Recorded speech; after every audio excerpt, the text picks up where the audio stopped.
Pense nas linguagens de programação como se fossem um kit de Lego. E as funções, elas são conjuntos de peças específicas e extremamente importantes para a linguagem, tá? Isso porque as funções, elas são blocos de códigos reutilizáveis, escritos por nós desenvolvedores para executar uma tarefa ou um conjunto de tarefas. Fala pessoal, tudo tranquilo? Primo Dev na área, e a ideia desse vídeo aqui é a gente falar sobre os diferentes tipos de funções dentro do JavaScript e dar exemplos práticos de cada um deles, tá? Eu não vou pedir para você dar like nesse vídeo aqui agora, eu vou pedir para você dar like nele só no final e se você gostar ou se te ajudar de alguma forma. Conforme a gente já disse, uma função pode ser usada para repetir um determinado bloco de código quantas vezes forem necessárias, ou ainda a gente pode usar para dividir um grande programa em partes menores, de forma que a gente pode executar só as partes que a gente achar conveniente do nosso código. E aí a gente vai ter um código bem mais modular, vamos dizer assim, né? No estilo Building Blocks. Acho que eu já falei muito, né? Acho que a gente pode partir para o VS Code mesmo, que é isso que vocês querem ver. Beleza, VS Code tá na tela, então vamos lá. Primeira coisa que a gente vai fazer aqui é escrever uma função, tá? Uma função bem simples, né? Pra gente poder entender a anatomia de uma função, tá bom? Então ela começa assim, ó. Nesse modelo, nesse tipo de função que a gente tem aqui, eu começo colocando a palavra reservada function. E aí quando eu começo a escrever, ele vai me avisar que isso aqui é um function statement. E aí, olha só, se eu clicar aqui no meu VS Code, ele já vai criar para mim uma function, tá bom? Mas eu quero fazer do zero, então eu vou escrever aqui function. A próxima coisa que a gente vai colocar aqui é um identificador, ou seja, o nome da minha função, para que eu possa chamar ela depois, que eu possa referenciar ela no meu programa, tá? E aqui eu vou chamar ela de cumprimentar em inglês, ó, greet, tá? E é importante falar que para as funções a gente usa a mesma regra para dar nome às variáveis.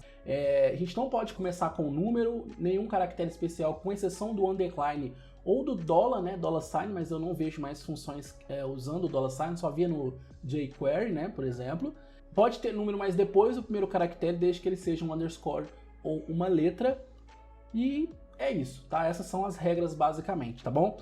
Depois que eu coloco aqui então o nome da minha função, né, e é interessante falar que o ideal é que ela seja um verbo, uma ação a ser executada, eu coloco um par de parênteses, tá? Abrindo e fechando parênteses. Por quê? Porque aqui dentro eu vou passar algumas informações que a gente vai falar deles daqui a pouquinho. Para começar de fato a escrever minha função, eu preciso declarar aqui o corpo dela, então eu coloco esse par de chaves, eu dou esse enter aqui, e agora eu escrevo aqui o código da minha aplicação, tá bom? A gente vai substituir aqui por um console.log. Pronto. Hello prima ou primo, né? Hello prime. Eu tenho aqui então minha função, né, greet, que é cumprimentar em inglês. E aí como é que eu faço para executar essa função? Bem simples. Eu venho aqui, escrevo o nome dela e coloco um par de parênteses, tá? E aqui eu estou executando a função. Pode ver que está verdinho aqui.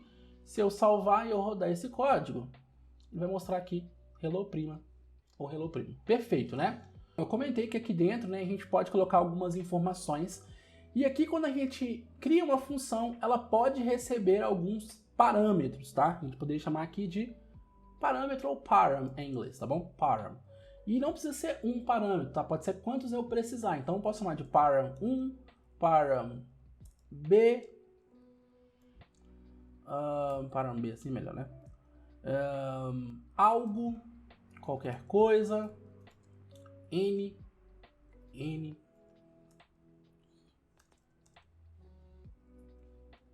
resto e por aí vai, tá? Posso dar o nome que eu quiser e é muito interessante esse último caso aqui, a gente vai falar dele daqui a pouquinho, tá?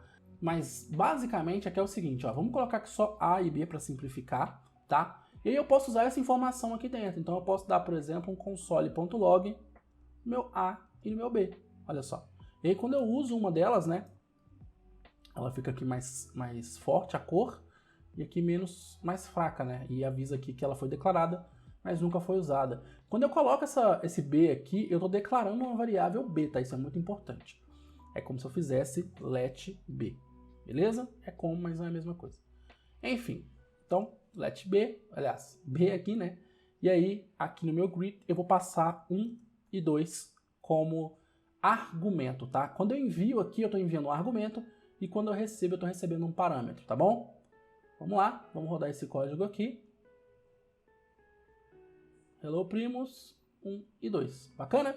E por que que eu preciso, ou por que que eu posso utilizar esses enviar ou receber parâmetros ou argumentos? Simples, eu posso executar operações, né? Eu posso fazer com que o meu código que está dentro daquele bloco, ele use essas variáveis, ou esses parâmetros ou argumentos que eu tenho aqui, que a gente vai chamar só de argumento, tá? Para alguma coisa. Aqui, por exemplo, eu vou fazer, né, A vezes B. Então eu vou trocar aqui para 2, aqui para 3, e ele tem que me retornar 6, né? Então vamos salvar, vamos rodar esse código. 2 vezes 3 igual a 6, ou A vezes B, né, que eu posso passar qualquer coisa aqui. Então, basicamente, isso aqui é a estrutura de uma função, isso é a anatomia de uma função. Isso aqui é muito importante, tá? No JavaScript, a gente tem alguns tipos de função, tá? A gente tem as expressões de função, ou function expressions, por exemplo. A gente tem as funções anônimas. A gente tem as function expressions, que são auto-invocadas, que a gente chama aqui de IIFE, tá? A gente tem funções construtoras e arrow functions. O caminho é bem longo, tá? A gente tem bastante coisa, então vamos voltar aqui para o nosso VS Code, vamos ver um exemplozinho de cada uma, bacana? Falando de function expression, basicamente a gente vai ter algumas funções que são encapsuladas dentro de uma constante. E aí quando eu precisar chamar a função, eu chamo a constante no lugar dela, tá? Pegar um exemplo aqui bem simples de novo, olha. Então a gente vai ter aqui uma const, vamos chamar aqui de hello primo dev, tá? E ela vai receber basicamente uma function, tá? E eu coloco aqui o meu par de chaves, porque é o corpo da função, e eu ponho o meu console log hello primo dev, tá bom? Então olha só, se eu executar isso aqui agora, hello primo dev, vamos salvar e vamos rodar, ele me mostra aqui hello primo dev. É claro que eu não preciso obrigatoriamente, né, dar um console.log e já mandar um texto aqui de cara, tá? Eu posso fazer, por exemplo, ó, com que isso aqui seja return, aliás, vamos criar aqui uma variável, let soma é igual a 1 mais 2, e a gente retorna soma aqui, por exemplo, tá? Só pra vocês verem que dá pra gente fazer mais coisa. E aí, eu posso dar aqui, olha, se eu rodar, né, isso aqui não vai fazer nada, vamos rodar, ó, não fez nada, mas eu posso dar aqui um console.log nisso aqui mais 3, né? E aí 1 mais 2 é igual a 3, 3 mais 3 é igual a 6. Vamos testar? Vamos rodar. 6, tá? Porque basicamente ela vai pegar o valor e vai retornar aqui, e aí a gente vai fazer 3 mais 3. Isso é meio feio na sintaxe, né? Mas funciona, tá bom? Então essa aqui é uma function expression, e aí basicamente, né, a gente vai só colocar uma function aqui dentro. E aí talvez você está pensando, né, mas lá no function a gente tinha um nome aqui e tal, e aí eu não posso usar esse nome, deixa eu fechar aqui, eu não posso colocar um nome aqui? Você pode. Vou colocar aqui, por exemplo, algo, tá? E essa função agora se chama algo, por exemplo. Aí, geralmente a gente usa isso aqui quando a gente quer chamar algo aqui dentro, ó, que é um conceito de recursividade, que a gente também vai ver nesse vídeo aqui, então fica até o final, beleza? E aí um outro adendo importante que a gente pode fazer sobre as function expressions, que elas são muito úteis, porque basicamente esse nome aqui é o que vai aparecer lá no meu stack trace, quando eu estiver debugando o meu código, tá? E se você não sabe o que é uma stack trace, basicamente é uma lista de erros que indica onde aquele erro ocorreu, tá? A linha exata, o nome do arquivo, o motivo, o que foi executado até aquela parte, o que não foi, etc. E a gente, né, como dev, usa a ferramenta do stack trace para localizar um problema na nossa codebase. Basicamente é isso, tá bom? Falando agora de função anônima, que é a próxima parte do nosso quebra-cabeças, basicamente ela vai ser uma função que não vai ter nome, tá? Igual a gente observou no último exemplo, né? Então se eu escrever aqui, sei lá, const x é igual a function, e aqui eu vou ter o meu código, né? Vamos dizer assim, tá bom?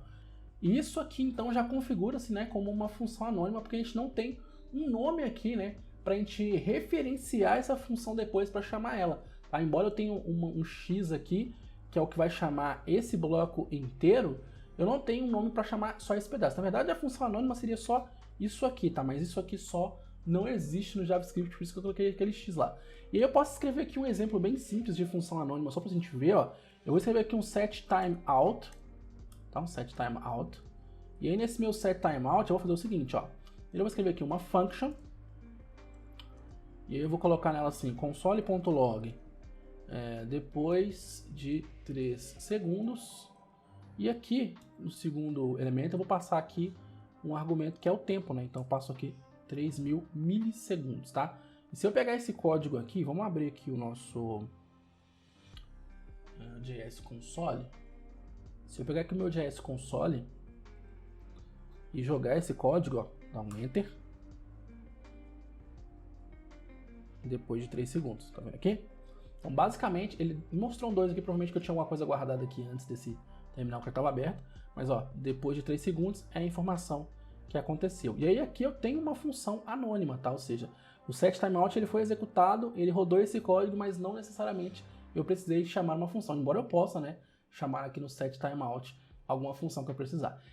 E agora então trazendo um pouco de arrow functions, basicamente elas se chamam arrow functions porque no meio aqui do código da sintaxe, uma hora a gente vai ter um símbolo de igual e maior que tudo junto, tá? Eu coloquei espaço aqui por um motivo, a minha fonte, ela tem fonte ligatures, então ela junta tudo num símbolo só, que fica mais característico ainda como uma arrow function, né, inclusive, né? Como uma arrow, como uma flecha, vamos dizer assim, né? E basicamente, como é que eu declararia aqui a minha arrow function, né? Eu chamo aqui a minha arrow, tá? Pode ser qualquer nome que eu quiser. Eu coloco aqui o igual, porque basicamente aqui ela pode receber algum parâmetro, né? E aqui eu coloco o igual e maior que e coloco aqui o meu código, tá? Vou comentar aqui. Então essa aqui é a nossa const arrow e quando precisa chamar, né? Arrow e tudo certo, tá? Basicamente a arrow function ela existe para simplificar as estruturas aqui das funções, né? Ela existe desde o ECMAScript 6.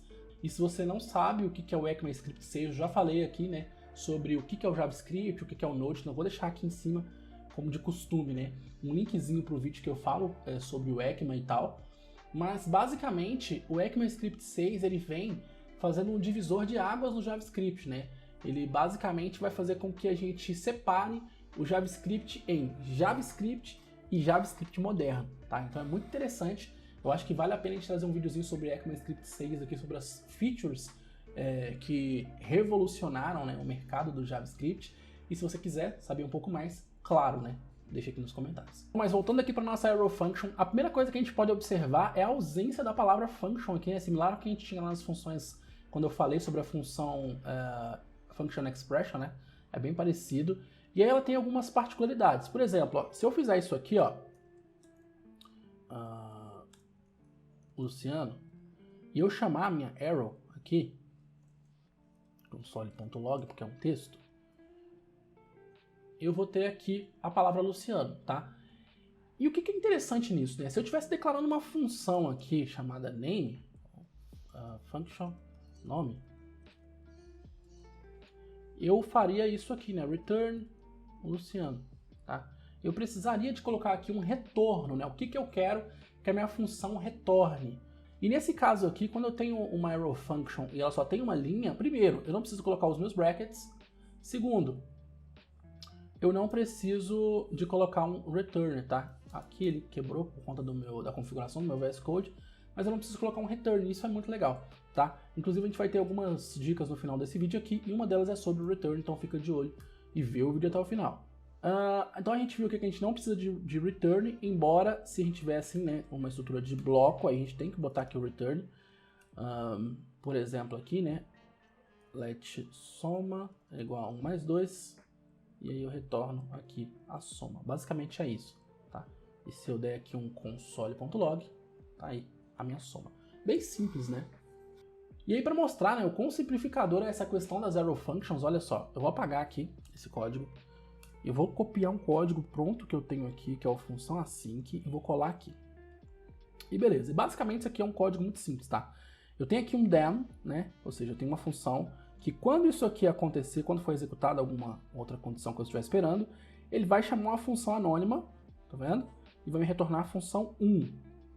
E aí depois ele vai chamar uma função anônima e vai retornar a função 2. E assim sucessivamente até ela acabar, tá? Isso aqui é um código hipotético que não faz nada, tá? Mas só pra gente poder reescrever isso aqui pra vocês verem, tá? Eu vou colocar aqui do lado assim, ó. Acho que vai ficar mais legal. E vou trocar aqui pra JavaScript. Pronto. Effect. Arrow function. Pronto. E aí, como é que a gente vai reescrever isso, né? Olha só, eu vou ter aqui a nossa função async, né? Função async, ok? É uma função. E aí eu vou fazer o seguinte, ó, eu não tenho esse ponto .then, o function aqui, o return. Eu vou fazer só assim, ó, ponto .then, eu retorno uma função do tipo arrow, e eu chamo minha função 1, por exemplo. Função 1. E aí ela está encadeada aqui, né? Ela tem um then depois do outro, né? Tem esse aqui, aí depois esse, depois esse. Então eu vou só fazer a mesma coisa, ó. Aqui, claro, é função 1. E aqui função 2. E aqui, por exemplo, eu teria o fim, né? Esse barra fim que eu tenho ali. Por exemplo, tá? Olha só, é o mesmo código, tá? Só que bem mais simplificado. Basicamente esse código quer dizer o quê? Que quando isso aqui acontecer, eu vou chamar essa função. Quando isso acontecer e terminar o que estiver esperando aqui, ele chama essa. E por assim vai, tá? Então assim, é um código bem mais simples se a gente for analisar. Tudo bem que esse código aqui não está fazendo nada por enquanto, mas só para a gente entender como é que é simples, né, a questão da arrow function e como é que ela simplifica a vida do desenvolvedor, melhorando aqui até a mesma a legibilidade do código. Olha só, é um código bem mais simples a gente ler e entender o que está acontecendo, tá bom? Ok, eu falei que já já a gente veria, né, esse IIFE, o que significa. Para começar, um termo gigante em inglês, uma expressão gigante em inglês que é immediately invoked function expressions. Misericórdia. Nós chamamos de IIFE. E o que é isso na prática? Basicamente é uma função que se auto-executa. É muito simples, tá? Vou escrever um código aqui para vocês verem, ó, que não é nada de 7 cabeças. Então vamos supor que eu tenho uma function anônima, tá? Por exemplo. E ela só vai fazer um console.log IIFE, tá? E aí, olha só, para eu executar essa função, primeiro eu coloco ela dentro de um parênteses, segundo eu coloco ela dentro de outro parênteses, tá? E quando eu faço isso aqui, essa função aqui, ó, ela vai se auto-executar. Quando eu rodar esse código, basicamente ele vai mostrar o que eu coloquei aqui, tá? E aí, inclusive, isso aqui poderia ser com arrow function também, tá? Eu vou deletar aqui, ó, vamos escrever aqui uma arrow function, console.log, pão de queijo é bom demais, o L comeu, meu ponto e vírgula, e aí eu coloco isso aqui dentro de um parênteses, igual na function, e aqui na frente mais um par de parênteses, tá? Mesma coisa daqui, ó, tem esse parênteses aqui e depois esse par aqui, a mesma coisa vai acontecer aqui, bacana? Se eu selecionar só essa linha aqui, para ele não quebrar, pão de queijo é bom demais, e aí a função está se auto-executando, tá? Lembrando que quando a gente vai chamar a função, né, a gente põe o nome dela, e um par de parênteses, assim, a gente está chamando uma function nome alguma coisa, tá? Lembrando que o padrão, né, o comum é chamar a função assim, tá? E aqui a gente chama quando a gente quiser. Aqui a gente vai chamar uma vez, a gente vai escrever ela e já vai auto-executar ela, vamos dizer assim, tá bom? Agora falando um pouco das funções construtoras, isso aqui para mim é muito legal, muito massa, tá? O nome primeiro é meio que autoexplicativo, né? Funções construtoras são funções que constroem outras funções, mas basicamente isso aqui vai ser uma função que vai construir e vai retornar funções pra gente.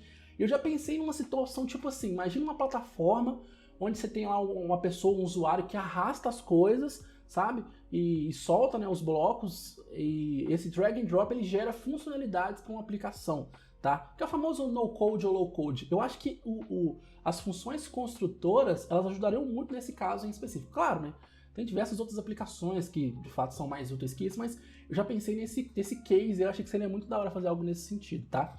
Bom, e como é que isso funciona então, né? Basicamente, eu declaro aqui, né, uma new, a palavra reservada new, a palavra function, que também é uma palavra reservada quando é usada em maiúsculo, só que significa outra coisa, diferente de function, né? Aqui a gente está fazendo um statement, e aqui a gente está chamando o tipo function, né? E tudo que eu passar aqui agora, todos os argumentos que eu passar aqui agora, eles vão ser usados dentro da minha função, só que tem uma parada. Tudo que eu passar, ele é usado como argumento, mas o último argumento, ele é o function body, ou seja, o corpo da minha função, tá? Isso é muito legal. Ó, vamos ver aqui na prática. Vamos pegar aqui o número, variável A, num A, para ficar mais legal, num B, e aqui eu vou retornar num A vezes num B, tá? A ideia aqui é criar uma função então, que vai multiplicar. Então, eu vou chamar aqui de const multiply. multiply numbers é igual a new function, ok? Então aqui eu estou criando uma função que ela vai multiplicar um número A pelo número B e vai me retornar. E aí o número A e o número B são argumentos que ela vai receber ou parâmetros que a gente vai passar, tá bom? E aí se a gente quiser executar isso aqui, a gente chama só o nosso multiply numbers e aí aqui a gente chama a função. É interessante falar a primeira coisa aqui a gente está retornando o número A vezes o número B, tá? E retornar não quer dizer meio que nada no JavaScript, né? Se eu dar um play aqui, não vai acontecer nada. Então eu preciso primeiramente dar um console.log aqui, né? Vamos salvar, vamos rodar. Retornou um not a number, porque eu não passei nenhum parâmetro, nenhum argumento aqui. E eu vou ficar falando parâmetro, argumento, isso é confuso, né? Mas eu também confundo, eu chamo tudo de argumento, na verdade. E nesse vídeo eu estou tentando falar parâmetro para um, argumento para outro, mas está um caos. Basicamente isso me retornou um not a number, tá? Porque o que está aqui não é um número, é isso que ele está falando, né? E eu obrigatoriamente teria que passar aqui alguma informação para que eu pudesse calcular. Então, por exemplo, se eu passar aqui 2 e 3, 2 vezes 3 é igual a 6, se eu rodar, ele me retorna 6. E aqui tem uma observação muito importante a ser feita, que é o seguinte, né? O meu multiply numbers não está falando em momento algum o que eu tenho que passar aqui, tá? Assim como se eu estivesse criando aqui uma função, function, sei lá, add,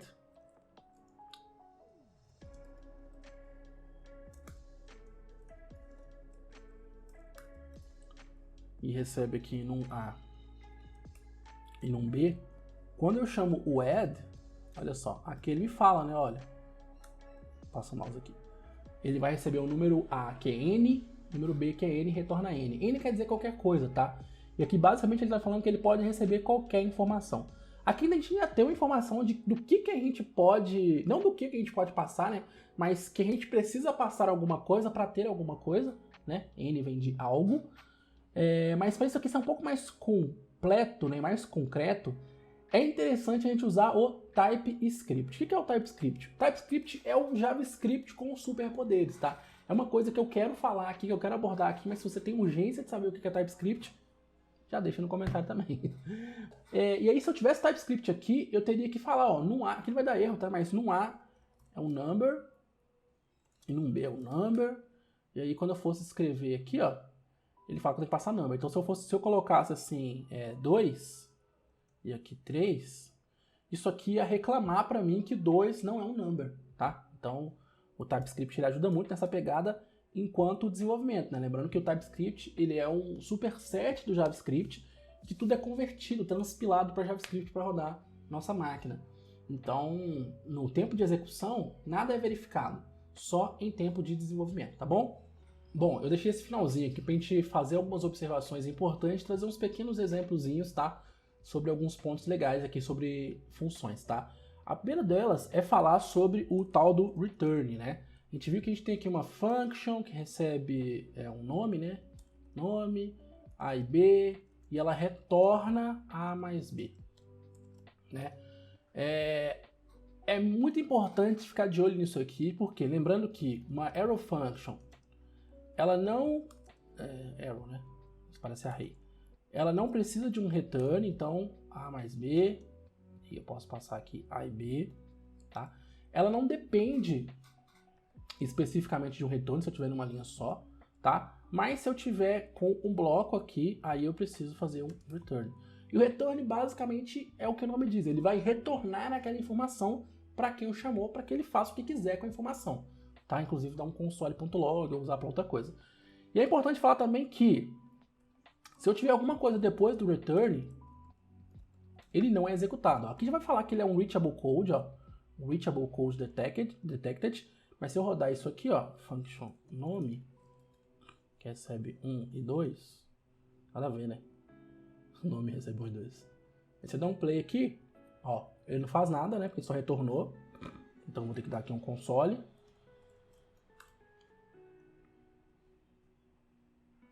E o meu teste, ele simplesmente ignorou, tá? Por quê? Porque o return para tudo que vai depois dele. E aí se eu colocar aqui em cima, aí sim, esse código aqui ele vai ser executado. Então é muito importante ficar de olho no return, tá? Uma última observação que eu quero trazer aqui é sobre a recursividade, tá?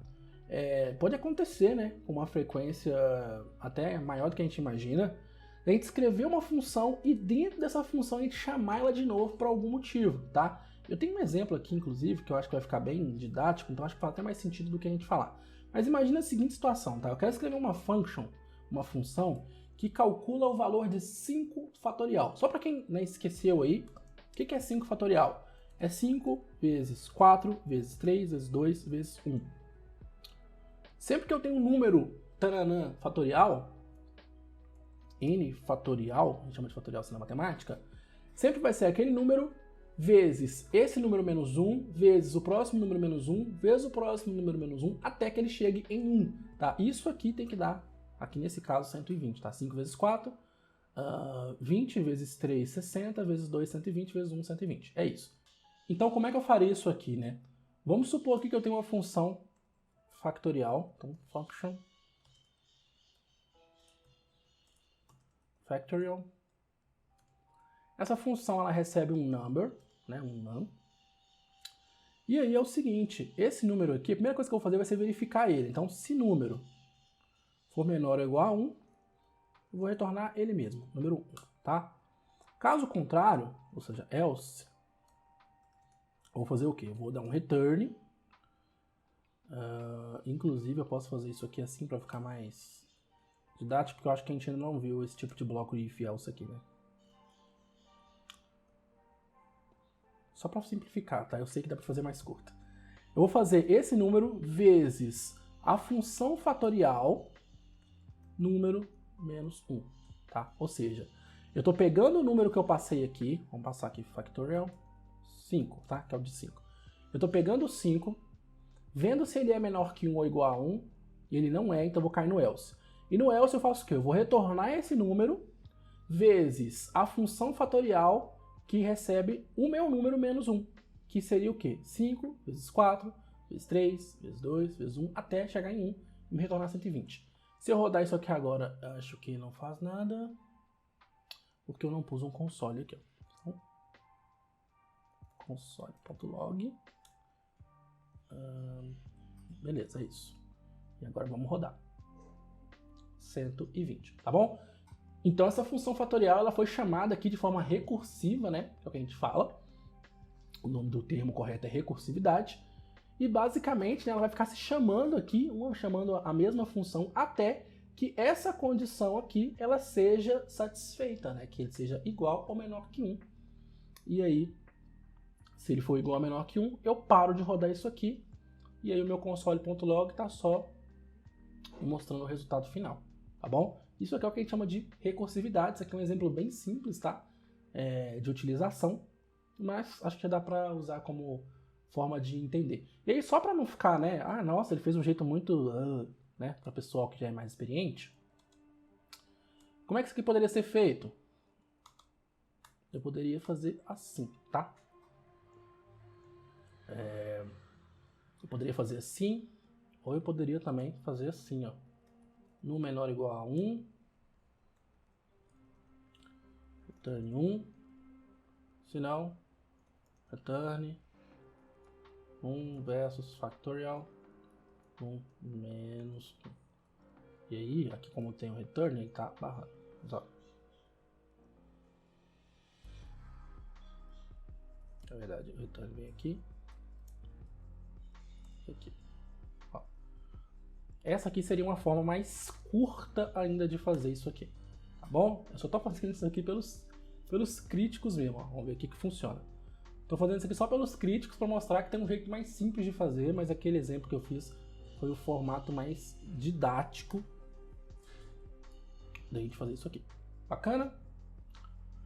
Então é isso, o conteúdo do vídeo de hoje é basicamente esse, tá? A ideia que eu queria trazer é falar sobre essas funções, sobre as possibilidades que a gente tem. E aí eu queria deixar aqui um agradecimento, né? Pelas pessoas que têm assistido aqui os vídeos do canal, vocês que deixam likes, deixam comentários, vocês que me mandam mensagem lá no Instagram também falando dos vídeos aqui. Eu fico muito satisfeito, tá? É muito importante falar que eu faço esses vídeos aqui pra mim, tá? Por quê? Porque são assuntos que eu quero dominar, que eu quero masterizar. E eu sei eles na prática, grande parte deles eu sei na prática, e dos conceitos que vão vir aí. Claro, vai ter conceito também que eu não sei, mas isso aqui é um jeito que eu tenho de aprender e de dominar e de masterizar aquele assunto, de forma que eu consiga, por exemplo, numa entrevista de emprego, falar abertamente e com propriedade sobre ele, tá? Então, antes de mais nada, esses vídeos aqui no YouTube são para me ajudar a masterizar esses conceitos, né, que são de extrema relevância, para que eles estejam sempre aqui frescos na memória, né, e também para ajudar vocês da mesma forma que está me ajudando nesse contexto, né. E aí é válido falar que não existe uma forma mais fácil de aprender alguma coisa do que tentando ensiná-la para alguém. Então você aprende o suficiente para ensiná-la para alguém.